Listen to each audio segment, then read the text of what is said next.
Mmm. Perfection. Yum. This is one of our absolute most used favorite recipes in this house. It's probably the one that you guys have responded to the most. And so I wanted to give it its own dedicated video today, making it easier to find in the future. So this video is bacon cheeseburger meatballs. This video is sponsored by Element. Element is a salt-based electrolyte drink mix that's perfectly formulated for people who are on a low-carb, keto, carnivore diet, where it's going to help really keep you hydrated as your body tends to naturally flush out all of those electrolytes. I drink the unflavored version, which has no sweeteners. It's literally just sodium, potassium, magnesium, and I just put one in my water every day. And then the rest of my family loves the flavored versions, which are sweetened with stevia. Some favorites of ours right now is the citrus, the grapefruit flavor, and then also the chocolate caramel. Proper electrolyte balance can help prevent muscle cramps, headache, feelings of fatigue. If you're just overall feeling drained on your low-carb diet, electrolytes can really make a difference. Element has a deal for all my subscribers where you can get a free sample pack and try out all their flavors with every purchase. You can go to drinkelement.com/LauraSpath and click the link in the description. So thanks to Element for sponsoring this video. The ingredients that I'm using today include ground beef, cheese, bacon. I have an egg for binding as well as pork rind crumbs. And then I will use salt, white pepper, garlic powder, and onion powder. I'm using 1 pound of ground beef, so you can see the baseline for this recipe, but almost all of the time I double or triple this recipe just because it's so easy to make a ton ahead. And then I have a 10-minute meal for lunch, dinner, like it's my go-to quick. So 1 pound of ground beef. And with this, I will use 1 cup of bacon crumbles. I have used raw bacon in the past, which turns out fine and it's safe to eat. But if you use pre-cooked bacon crumbles or already chopped up leftover bacon, it's gonna be a lot crispier and our family enjoys that texture a lot better. I have 1 full cup of bacon crumbles in here. Next, I'm gonna do 1/2 cup of shredded cheese. You can shred your own if you don't like the pre-shredded. I just use the Mexican blend from Costco. Any type of sharp cheddar would be good. You could even use like a cheddar jack to make it a little spicier. That might be good for somebody else. And you know what? I probably usually throw like a little extra handful of cheese in there as well. And then I will do the pork rind crumbs. I buy this in a 2-pack from Amazon. It is definitely cheaper to crumble your own pork rinds and it works just as well. I've done that before. The kids like to put them in a bag and beat it with wooden spoons and make crumbs, or you can put it in a food processor.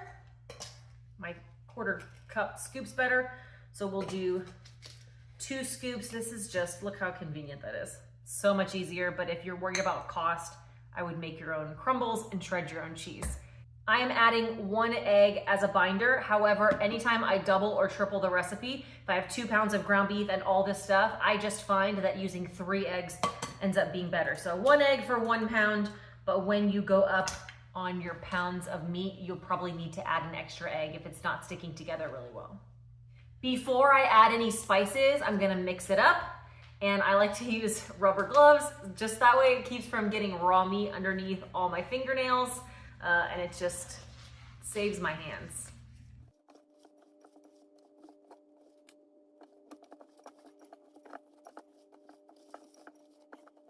When it starts to get really good and mixed up, I'm gonna add a few seasonings. I'm gonna do a tiny bit of salt.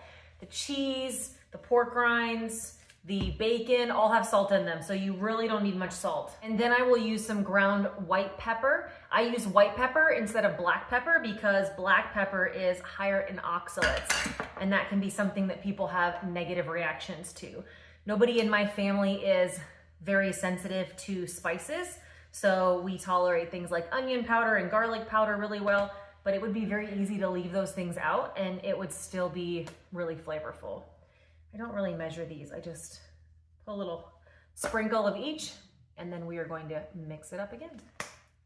If at this point your ground beef is more crumbly and it's not forming all together like this, where it's gonna make nice smooth meatballs, you can add another egg and maybe even a little more pork rind crumbs just to make it stick together better.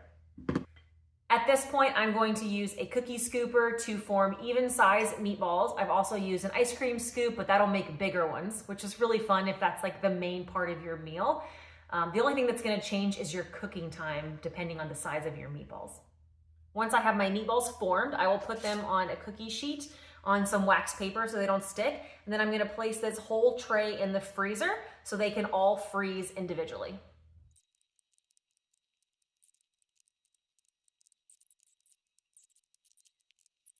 Because I add so much bacon, I got 27 decent sized meatballs out of that 1 pound of ground beef mixture. So when I double it, I can get enough to last for several weeks for a lot of meals for our family.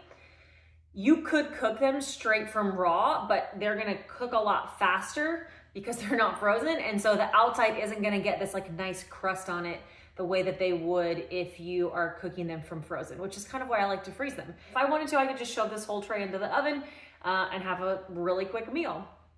Instead, I'm gonna put the whole tray in the freezer, let them freeze individually, so then when I package them, they won't all stick together. The meatballs have been in the freezer for about 5 to 6 hours, and they are really frozen. My hands are frozen holding this metal tray. I'm going to portion them into vacuum seal bags and seal them up before I put them in the freezer permanently. And that way they're portioned out for what I would need like for each meal.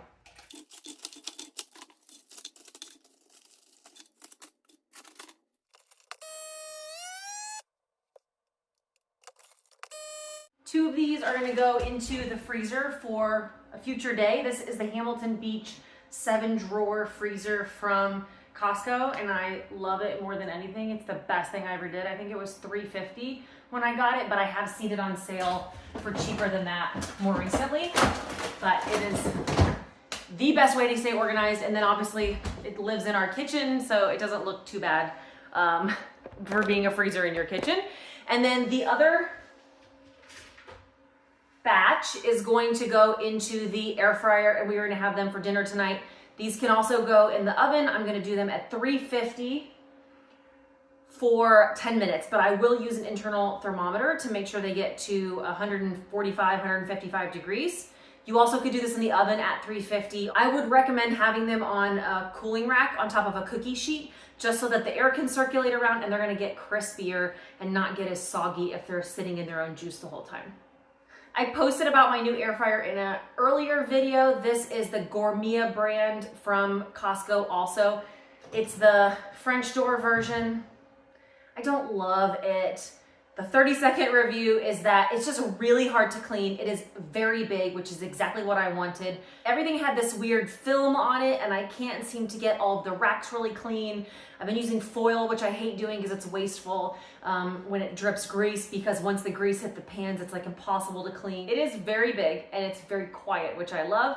It just is a lot to clean. And so if you're just wanting to do some hot dogs or something really small like this, it's pretty excessive. So if you need a big air fryer, it works. It was not that expensive, but I probably am still on the hunt for like a permanent, awesome solution. I'm not telling you to run out and get it, but there's your review for those that have been asking in all the comments. Here we go, let's make some dinner.